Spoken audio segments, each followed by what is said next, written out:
There was a time when I believed Abigail and I had built something unbreakable. Our marriage wasn't perfect, whose is? But we had history, laughter, and years of shared moments that I thought meant something. Maybe that's why I ignored the signs for as long as I did. The first cracks were easy to dismiss. Abigail had always been independent, nights out with friends, weekend yoga retreats, long phone calls that I never questioned. But something shifted. Her laughter felt distant, her gaze lingered too long on her phone, and her touch became fleeting, like she was pulling away without saying why. I tried to chalk it up to stress, routine, the natural ebb and flow of marriage.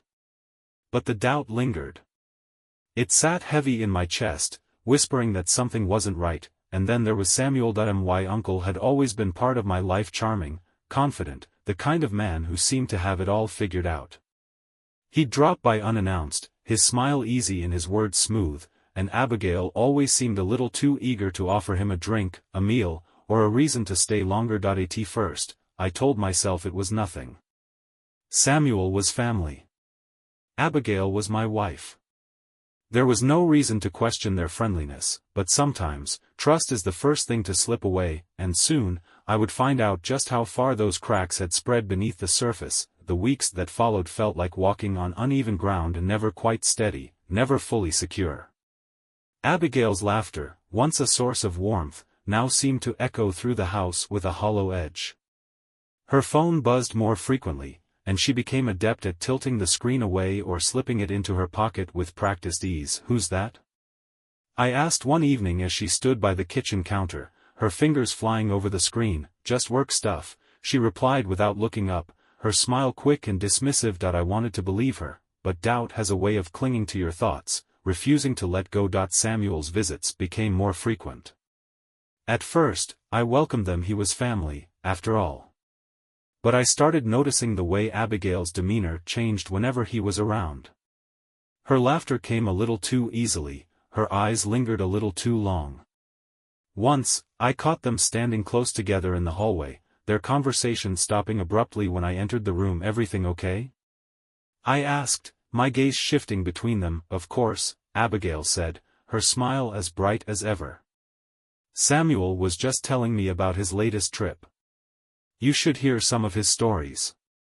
Samuel chuckled, his tone light. "Nothing too exciting, just a few adventures." But something about the way they looked at each other made my stomach twist. Late one night, I woke to find the bed beside me empty. The faint glow of light seeped beneath the bedroom door. I got up, rubbing sleep from my eyes as I made my way down the hallway. The soft murmur of Abigail's voice drifted from the living room, punctuated by the occasional low hum of laughter. Pausing outside the door, I listened. Her words were indistinct, but the warmth in her tone, the intimacy was undeniable. I pushed the door open. Abigail sat on the couch, phone pressed to her ear. Her eyes widened when she saw me, and she quickly ended the call. "Couldn't sleep?" I asked, my voice tight. "Was just talking to a friend," she replied, setting her phone on the coffee table as if the conversation had been nothing of importance. "At midnight?" She shrugged, wrapping her arms around herself. She was having a rough night. "I didn't think it would bother you." I held her gaze, searching for the truth in her eyes. But all I found was a wall of practiced calm. "Go back to bed, Peter," she said softly. "Everything's fine." But as I returned to the bedroom, her words echoed in my mind, hollow and unconvincing. Something wasn't right, and I was determined to find out what it was. The days that followed were a blur of half-answers and lingering doubt. Every glance, every whispered phone call, every shared smile between Abigail and Samuel felt like a splinter beneath my skin, small but impossible to ignore. I tried to shake the feeling, to convince myself that I was imagining things. But the unease clung to me, refusing to let go. Then came the night that changed everything. It was a Thursday. I remember because Abigail had mentioned needing to work late, again an excuse that had grown more common in recent weeks. I had learned not to ask too many questions. The answers never seemed to add up. By 10 p.m., the house was quiet. I sat alone in the living room, the faint hum of the television doing little to drown out the thoughts circling in my mind. I tried to focus on the news, but my gaze kept drifting toward the clock. 10:30.11:00. Still no sign of her. At 11:15, the faint sound of a car pulling into the driveway made my heart jump. I stood and moved to the window, peering through the curtain just in time to see Abigail stepping out of the passenger side of a black sedan. The driver's face was obscured by the shadows, but the shape of his profile sent a jolt of recognition through me. Samuel. Abigail leaned down, her hand resting on the open window as she exchanged a few words with him. Then, to my disbelief, she reached through the window and touched his face, a gesture so intimate that it stole the breath from my lungs. That I stumbled back from the window, my mind reeling. My pulse pounded in my ears as I struggled to process what I had just seen. When Abigail stepped through the front door, she paused, startled to see me standing in the hallway. "You're still up?" she asked, her smile quick but forced. "Where were you?" I asked, my voice low but steady. "I told you I had to work late," she replied, slipping off her coat and hanging it on the rack. "With Samuel?" Her smile faltered. "What are you talking about?" "I saw you," I said, my pulse hammering in my chest. "I saw him drop you off. I saw the way you touched him." For a moment, her eyes flashed with something unreadable: surprise, maybe. Or guilt. But just as quickly, she masked it with a scoff. "Peter, you're being ridiculous. Samuel was just giving me a ride home. My car wouldn't start, and I didn't want to bother you. That's all."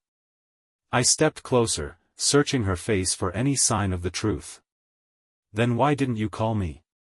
"Because I knew you'd overreact like this." Her voice rose, tinged with frustration. "God, Peter, can't I get a ride home without being accused of whatever it is you're thinking?" I opened my mouth to argue, but the words caught in my throat. I wanted to believe her, to believe that I was wrong, but deep down, the cracks in our marriage had already begun to show, and I feared that soon, those cracks would become impossible to ignore. Abigail's words lingered in the air long after she disappeared upstairs, leaving me standing alone in the hallway with my thoughts. My pulse still pounded in my chest. The image of her hand brushing Samuel's face burned into my mind. That I wanted to believe her. I wanted to believe that I was overthinking, that the doubt twisting in my gut was nothing more than misplaced suspicion. But the look in her eyes when I confronted her, the quick flash of something just beyond my reach, told me otherwise. Over the next few days, the tension between us grew thick enough to taste. Abigail moved through the house with a carefully composed smile, but there was a distance in her gaze, a space that I couldn't seem to cross. Samuel's visits became less frequent, but somehow his presence still lingered like a shadow that wouldn't fade. I started noticing small things, moments that seemed insignificant on their own but added up to something I couldn't ignore: the faint smell of cologne that wasn't mine clinging to Abigail's scarf, the way her phone seemed to buzz more often, followed by quick glances and hurried taps before the screen went dark, the way she avoided my gaze when I asked about her day. Each moment was a thread pulling tighter around my chest, making it harder to breathe. It was late one evening when I found the second clue, the one that made my pulse stumble and my hands shake. Abigail had gone to bed early, claiming a headache. I sat alone in the living room, trying to focus on the book in my hands, but my mind kept drifting back to the nagging sense that something was slipping through my fingers. That I don't know what made me do it: curiosity, doubt, or something deeper. But I found myself standing outside the bedroom, my gaze drawn to her phone resting on the nightstand. The screen was dark, but the faint glow of a notification light pulsed like a heartbeat. I stepped closer. My pulse thundered in my ears as I reached out, hesitating for a moment before picking up the phone. The screen lit up with a single message: "Samuel, thinking about tonight. Can't wait to see you again."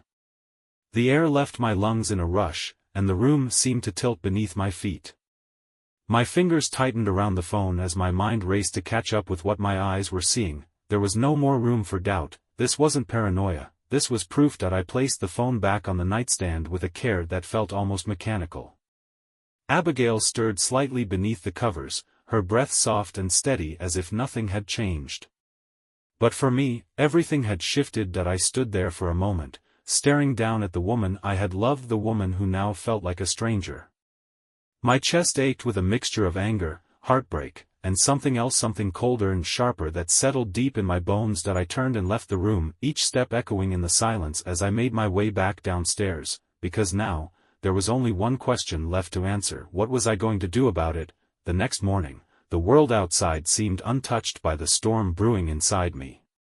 Sunlight streamed through the kitchen window, casting a warm glow over the countertops, but the air between Abigail and me felt cold and heavy. She moved around the kitchen with a forced casualness, her smile a little too bright, her laughter a little too quick. I watched her from across the table, the weight of last night's discovery pressing against my chest like a stone. "Sleep well?" she asked, pouring herself a cup of coffee. "Not really," I replied, keeping my gaze steady. She paused for half a second before taking a sip of coffee, her eyes flicking toward me over the rim of her mug. "Something on your mind?"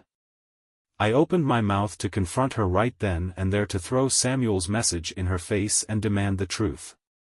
But the words caught in my throat. "Not yet, not until I had all the pieces, just work stuff," I lied, forcing a smile. Abigail relaxed, her shoulders dropping slightly as she leaned against the counter. "Well, don't stress too much. Maybe we should go out this weekend, just the two of us. It's been a while since we had a date night." The suggestion caught me off guard, and for a moment, I almost believed her. But the memory of Samuel's message still burned in my mind, and I couldn't shake the feeling that her offer was nothing more than a smokescreen. "Yeah, maybe," I said, though my voice felt hollow. Later that day, as if summoned by my thoughts, Samuel showed up unannounced. I heard his knock on the front door and paused, my hand tightening around the mug I held. Abigail was already moving toward the door before I could stop her, her smile brightening as she opened it. "Samuel," she said, her voice just a touch too warm. "What brings you by?" "Just thought I'd check in," he replied, stepping inside with his usual easy confidence. "Haven't seen you two in a bit."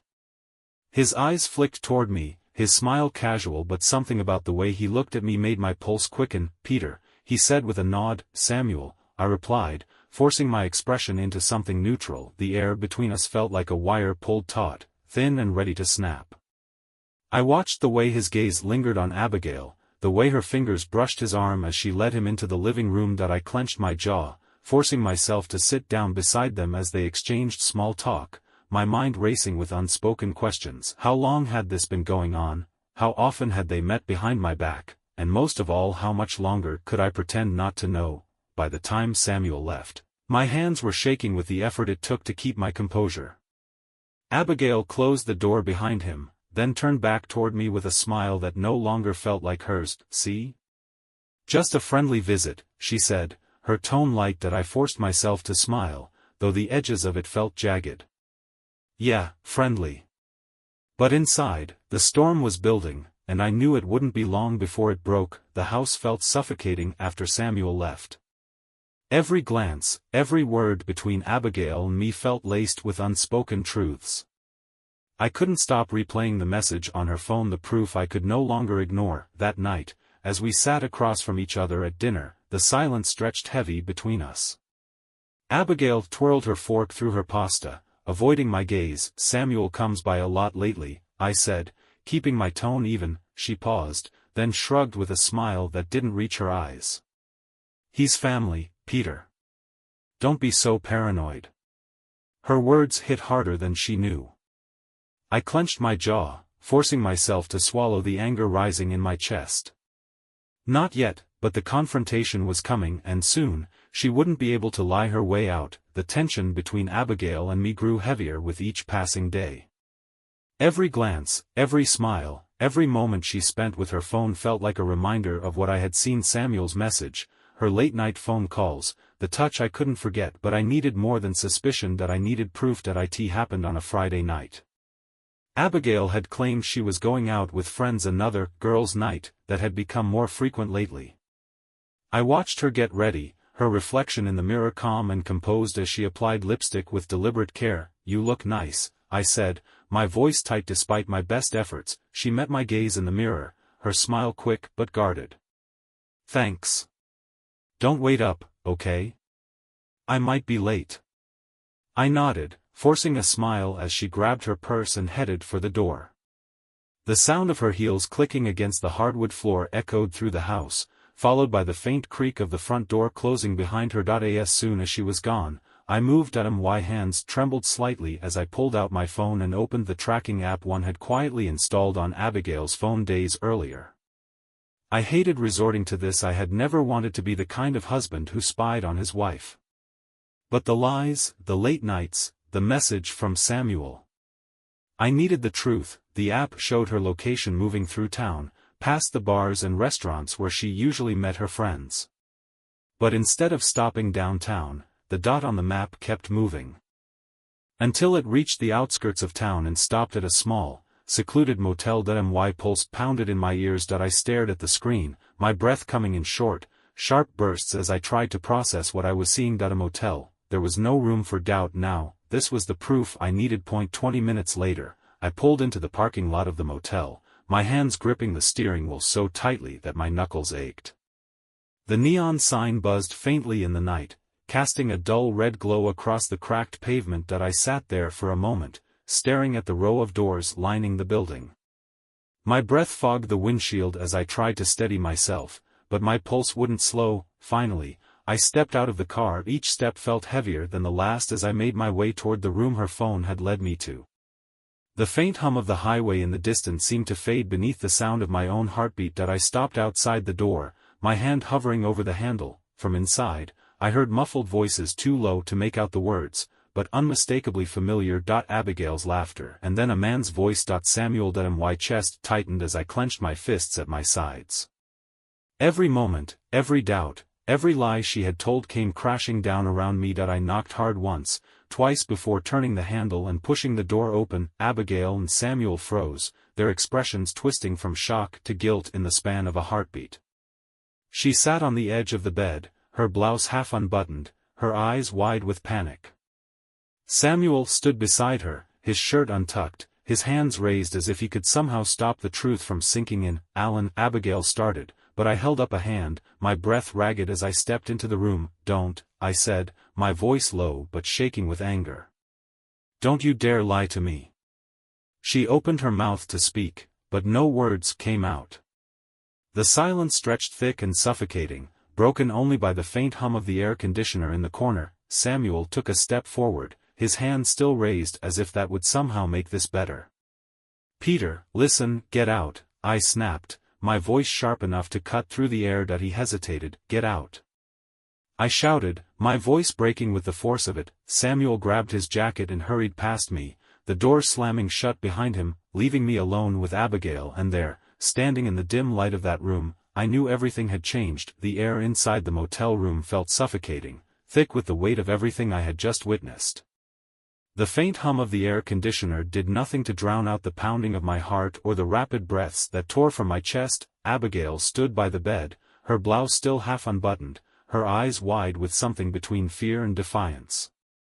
Her lips parted as if she wanted to speak, but I beat her to it. "How long has this been going on?" I asked, my voice low but sharp with barely restrained anger. "Alan, how long, Abigail?" I barked, stepping closer, her shoulders tensed, her gaze darting toward the floor as if searching for an answer that wouldn't break everything beyond repair. "6 months, she whispered. I staggered back as if the words had struck me physically, stealing the breath from my lungs. I pressed a hand to my chest, the weight of betrayal pressing harder than I thought possible. 6 months, I repeated, tasting the bitterness of the words on my tongue. "With my uncle?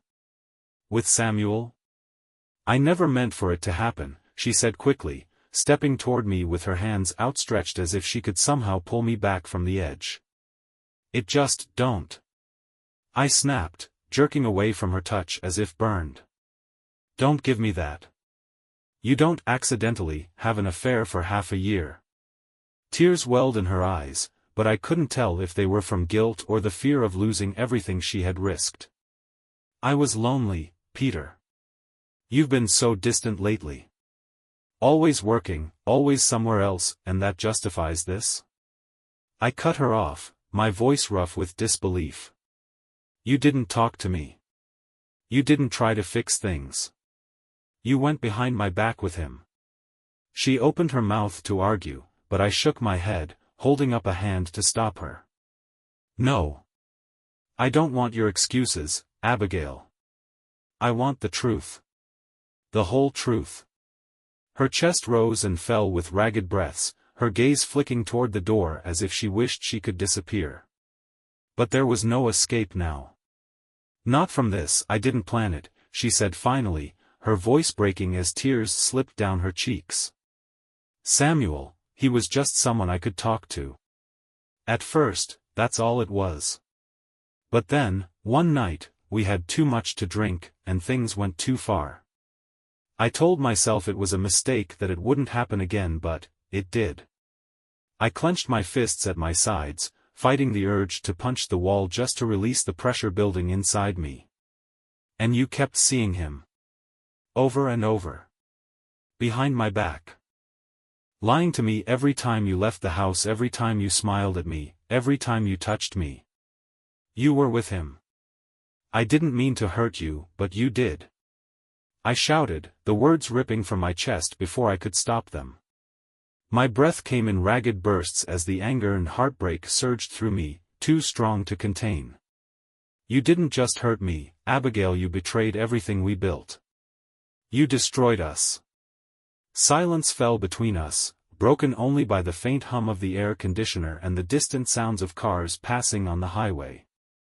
Abigail wrapped her arms around herself as if the gesture could shield her from the storm she had created. I stared at her, my chest heaving as I tried to process the reality of what had happened, the lies, the deception, the months of betrayal hidden beneath a smile I had once trusted. Finally, I stepped back, the distance between us feeling wider than any room could contain. "I can't do this," I said, my voice hoarse with the weight of it all.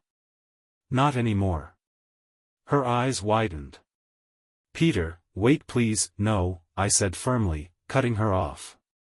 "You made your choice, Abigail. Now I'm making mine." I turned and walked toward the door, each step feeling heavier than the last.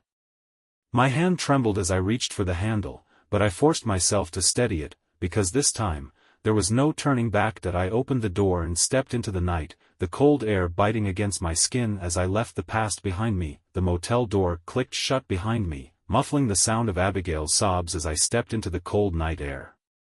Each breath stung my lungs, but the ache in my chest burned hotter. My footsteps echoed against the pavement as I crossed the parking lot, every step pulling me further from the life I thought I knew. I reached my car, gripping the door handle as my thoughts swirled. The image of Abigail and Samuel, the betrayal etched into my mind, flashed before my eyes. No matter how tightly I squeezed my eyes shut, I couldn't erase it. I leaned against the car, my breath fogging in the crisp air as I tried to steady myself. But the weight of the past 6 months, of every lie, every stolen moment, pressed harder against my chest until it felt like I might break beneath it. I drove home in silence, the hum of the engine the only sound in the dark.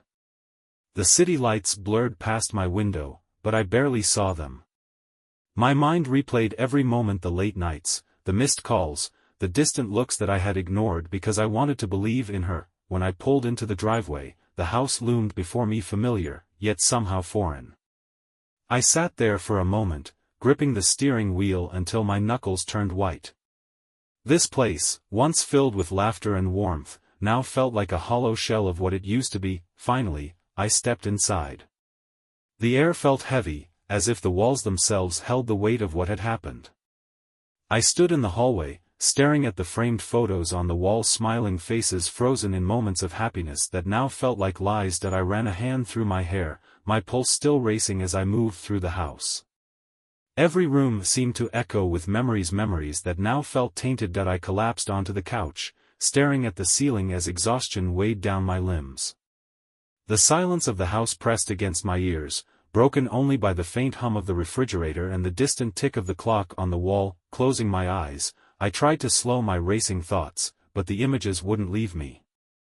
Abigail's hand on Samuel's face. The text message that had shattered any hope of denial. The moment I opened that motel door and saw the truth laid bare, my chest ached, but beneath the heartbreak, a new resolve began to take root. I had confronted the truth. Now, I had to decide what came next. The silence of the house wrapped around me like a suffocating blanket. The faint hum of the refrigerator and the distant creak of the floorboards were the only sounds, but they seemed louder than ever. I sat on the edge of the couch, staring at my hands as if they might hold answers I couldn't find. The clock on the wall ticked steadily, each second stretching longer than the last. Abigail hadn't come home yet. Part of me expected her to walk through the front door with tearful apologies and hollow excuses. But another part of me, the part that had seen the truth with my own eyes, knew she had nothing left to say. I ran a hand through my hair, the ache in my chest pressing tighter with every breath. Memories flashed through my mind, the laughter we had shared, the moments when I believed we were unbreakable. But those memories now felt like shadows of a life that no longer existed. I thought of Samuel, his easy smile, the way he had always been there at family gatherings, his hand clapping my shoulder in camaraderie. How had he crossed the line from family to betrayal? How had I not seen the truth hiding behind his eyes? The faint sound of a car pulling into the driveway made my pulse spike. I stood slowly, my muscles tense as I moved toward the front door. A moment later, the lock clicked, and Abigail stepped inside. Her eyes were red-rimmed, her shoulders hunched as if the weight of her choices had finally settled on her. She paused when she saw me standing there, her lips parting as if she wanted to speak but couldn't find the words. "You came back," I said quietly. She clutched the strap of her purse, her fingers twisting the leather as she shifted her weight from one foot to the other. "Peter. I know I messed up." "I know." "Don't," I interrupted, my voice sharper than I intended. "Don't stand there and try to explain. I saw everything. I heard everything. I don't need your excuses."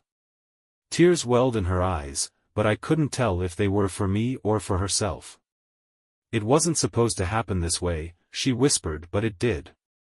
Silence stretched between us, heavy with everything we couldn't take back. I took a step closer, my breath steady despite the storm raging inside me.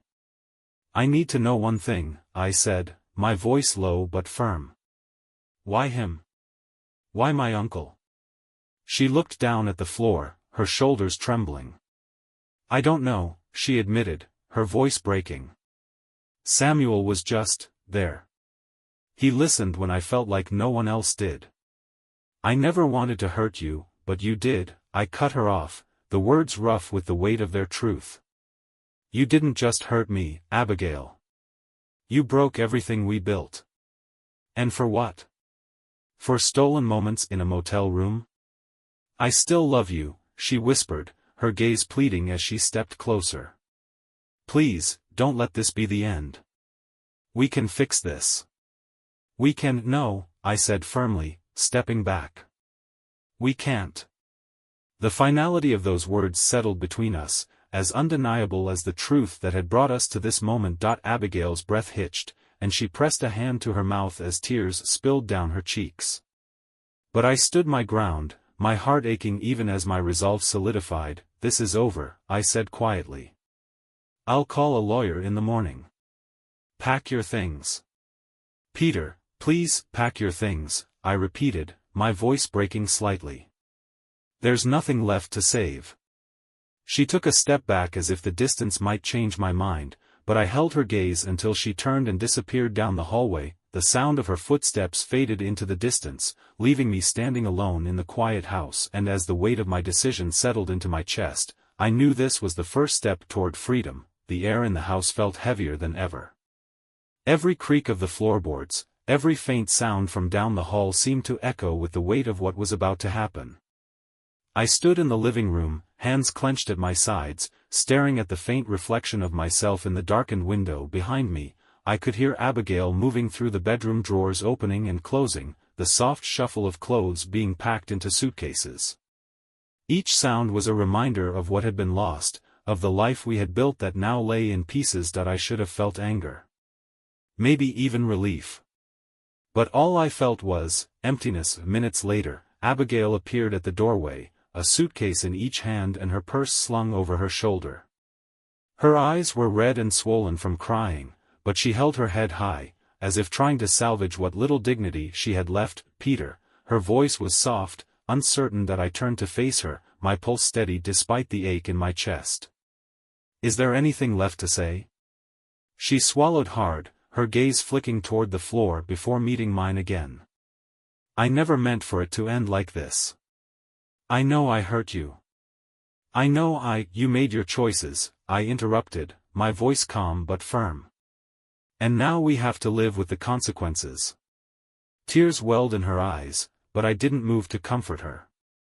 That part of my life, the part where I had been her husband, her protector, was over. I do love you, she whispered, her voice breaking. Even if I didn't show it the way I should have. I did love you. I took a deep breath, letting the air fill my lungs before releasing it slowly. Maybe you did. But love isn't enough when trust is gone. And what you did, with Samuel. I can't come back from that. She nodded slowly, as if she had known all along that this was how it would end. Without another word, she stepped past me and opened the front door.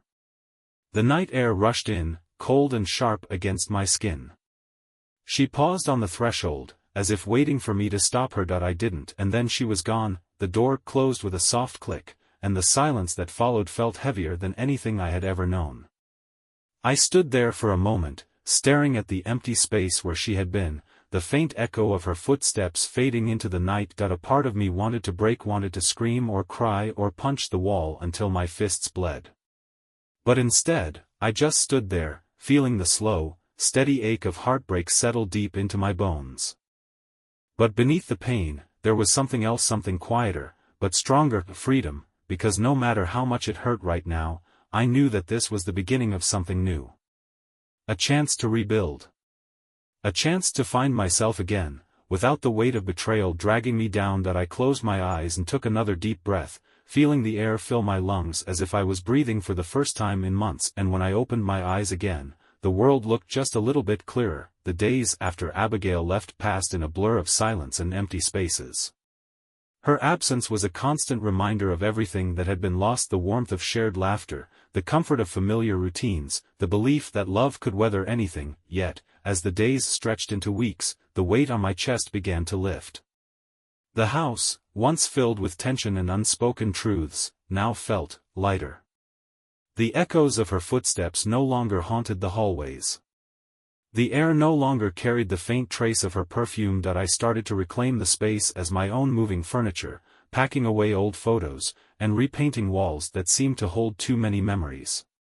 Each stroke of the brush felt like wiping away a part of the past, creating room for something new. One afternoon, while sorting through the last of Abigail's belongings, I came across a small wooden box tucked away in the back of the closet. My pulse quickened as I opened the lid, half expecting to find more evidence of her betrayal, but inside were fragments of a life that now felt like someone else's: ticket stubs from concerts we had attended together, love notes scribbled on scraps of paper, photos of moments that had once felt perfect. I held a photo between my fingers, a snapshot of us laughing on the beach, our smiles wide and genuine. For a moment, the ache in my chest returned, sharp and sudden, but this time, it didn't overwhelm me. I placed the photo back in the box and closed the lid, sealing the past inside. Some memories were meant to be left behind. As the days turned into weeks, I found myself rediscovering the things that made me, me. I reconnected with old friends, picked up hobbies I had long forgotten, and spent more time outdoors, hiking trails that stretched into the mountains, their winding paths a reminder that life, like the trail, was about moving forward. I thought about Samuel from time to time, the betrayal still a sharp sting in the back of my mind. But I realized that holding on to that anger would only weigh me down. What he and Abigail had done was their burden to carry, mine was to heal, and I was determined to do just that. One evening, as I sat on the porch watching the sun dip below the horizon, my phone buzzed in my pocket. I glanced at the screen, my breath catching in my throat when I saw the name, Samuel. For a moment, I considered ignoring it. But something inside me urged me to answer. I swiped to accept the call and pressed the phone to my ear. Hello. Peter. Samuel's voice was hesitant, heavy with something that might have been guilt. I know I'm the last person you want to hear from, but I needed to say something.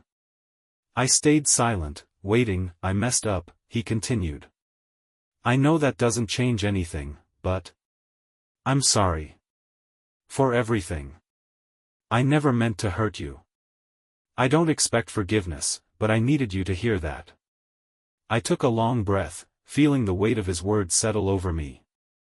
Part of me wanted to hang up to cut him out of my life forever, but another part of me, the part that had begun to heal, knew that holding on to anger would only hold me back. Samuel, I said, my voice steady, I appreciate the apology. But forgiveness, that's something I'm still working on. For now, I think it's best if we both move on. There was a long pause on the other end of the line before Samuel whispered, I understand. Take care, Peter. The line went dead that I set the phone aside, exhaling a breath I hadn't realized I'd been holding. That it wasn't closure, not exactly. But it was enough. That night, as I stood on the porch beneath the stars, I felt something shift inside me, the last pieces of the past falling away, leaving space for the future that I didn't know what tomorrow would bring, but for the first time in a long time, I was ready to find out. The days slipped by, each one a little easier than the last. The echoes of Abigail's betrayal no longer haunted the corners of the house. Instead, the silence felt like peace, a chance to rebuild without the weight of the past holding me down. That I focused on moving forward, one small step at a time. Morning runs through the park. Evening spent reading by the fire. Slowly, I learned to enjoy my own company again. One afternoon, I passed by the mirror in the hallway and paused. The reflection staring back at me no longer looked broken. There was still pain in my eyes, yes, but beneath it, I saw something else, strength. That I wasn't defined by what had happened, and I was finally ready to move on. The final pieces of the past fell into place with quiet finality. The divorce papers were signed, the last traces of Abigail's presence packed away. One evening, I stood at the window, watching the sunset paint the sky in warm hues. The ache in my chest had faded, replaced by a calm sense of acceptance. I whispered into the silence, more to myself than anyone else, it's over. And I'm okay. For the first time in months, I truly believed it. The morning light streamed through the windows, warm and golden, chasing away the shadows that had lingered for too long. The air in the house felt lighter, like I could finally breathe again. Standing on the porch, I watched the world awaken. Birds called from the trees, and a breeze carried the scent of fresh rain. I took a deep breath, feeling the weight of the past lift from my shoulders. This was a new beginning, and this time, I was ready to write the next chapter on my own terms.